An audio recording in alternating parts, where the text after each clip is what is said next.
আজকের ভিডিওতে রয়েছে টাইলস ক্লিন করার ম্যাজিক একটা রেমেডি, তেলাপোকা টিকটিকি মারার একটা রেমেডি, এছাড়াও রয়েছে বিভিন্ন ধরনের টিপস। আসসালামু আলাইকুম সবাইকে। আলহামদুলিল্লাহ আমরা ভালো আছি, আশা করি আপনারাও ভালো আছেন।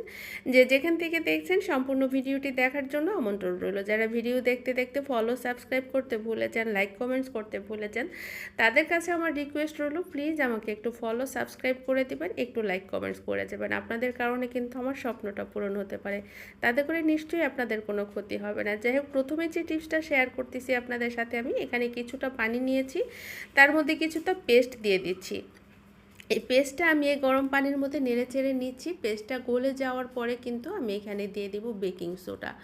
বেকিং সোডা দেওয়ার পরে একটু ভালো করে নেড়ে চেড়ে এই রেমেডিটা যখন বলক করবে তখন আমি নামিয়ে নেব।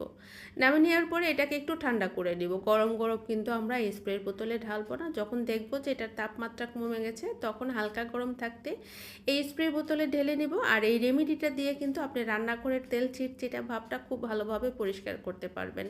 আপনি টাইলস ক্লিন করতে পারবেন, আপনি গ্লাস ক্লিন করতে পারবেন।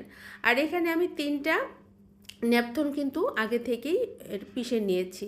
ন্যাপথন 3টা ন্যাপথন পিষে নিয়েছি। আর এখানে হচ্ছে দিয়ে দিলাম 2টা কাঁচামরিচ, আর এইখানে দিয়ে দেব কিছুটা বেকিং সোডা, এরপরে দিয়ে দেব হলুদ। তারপরে এটাকে খুব ভালো করে একটা পেস্ট তৈরি করে নেব। আপনাকে যদি বিষাক্ত কোনো পোকামাকড়ে কামড় দেয়, দেখবেন তাৎক্ষণিক ডাক্তারের কাছে যাওয়া সম্ভব হয় না। সেক্ষেত্রে এই রেমেডিটা লাগালে আপনার জ্বালাপোড়া কমে যাবে এবং জায়গাটা কিন্তু ফুলে উঠবে না। আপনারা অবশ্যই ট্রাই করে দেখবেন। আর এইখানে যে রেমেডিটা তৈরি করতেছি এটার মাধ্যমে কিন্তু আপনি তেলাপোকা টিকটিকি মারতে পারবেন। এখানে আমি গরম পানিতে দিয়ে দিলাম 3টা ন্যাপথন। আমি হাফ লিটারের মতো পানি নিয়েছি। আপনি চাইলে বেশি পরিমাণে পানি নিলে ন্যাপথনটাও কিন্তু বাড়িয়ে দিবেন, সব উপকরণও বাড়িয়ে দিবেন। এবার দিয়ে দিলাম ডিটারজেন্ট, তারপরে দিয়ে দিব কিছুটা স্যাভলন, তারপরে দিয়ে দিব আমি এখান থেকে 1 চামচ পরিমাণ লবণ। এটাকে খুব ভালো করে আমি মিশিয়ে নিব এবং কিছুটা ভিনেগার দিয়ে দিব।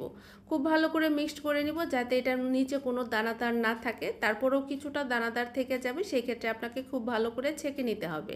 একটা ফ্যানেলের মধ্যে আমি একটা টিস্যু 4 ভাঁজ করে বসিয়ে দিয়েছি। এরপর আস্তে আস্তে করে আমি এই স্প্রের বোতলে ঢেলে দিব যাতে করে কোনো রকম গুঁড়া নিচে না নেমে যায়, সেই ক্ষেত্রে খেয়াল রাখবেন। আর যদি গুঁড়া নেমে যায় তাতে করে কিন্তু পাইপটা জ্যাম হয়ে যাবে। যেই জায়গাগুলিতে আপনার তেলাপোকা টিকটিকি হাঁটাহাঁটি করে সেই জায়গাগুলিতে যদি আপনি এই স্প্রেটা করেন বা তেলাপোকা টিকটিকির গায়ে যদি এই স্প্রেটা করে দেন, তাতে করে কিন্তু তেলাপোকা টিকটিকি মারা যাবে। এরপরে যে টিপসটা শেয়ার করব, অনেকেই বলেন যে রুটি লেগে যায়, পুড়ে যায় তাওয়ার মধ্যে। সেই ক্ষেত্রে আপনি তাওয়াটাকে অবশ্যই প্রতিদিন তারের মাজনি দিয়ে আগে মেজে নেবেন, হাই হিটে গরম করে একটু তেল দিয়ে টিস্যু দিয়ে মুছে নেবেন। তারপরে কিছুটা পানি এভাবে ফেলে দিবেন তাওয়ার মধ্যে। আর এই পানিটা না টেনে যাওয়া পর্যন্ত কিন্তু শুকাতে দিবেন, মুছে ফেলবেন না। পানিটা যখন একদম শুকিয়ে যাবে তখন একটা টিস্যু দিয়ে আবার মুছে নেন। এরপরে আপনি রুটি সেকা করেন, দেখবেন একদমই আর কিন্তু আপনার তাওয়ার গায়ে রুটি লেগে যাবে না।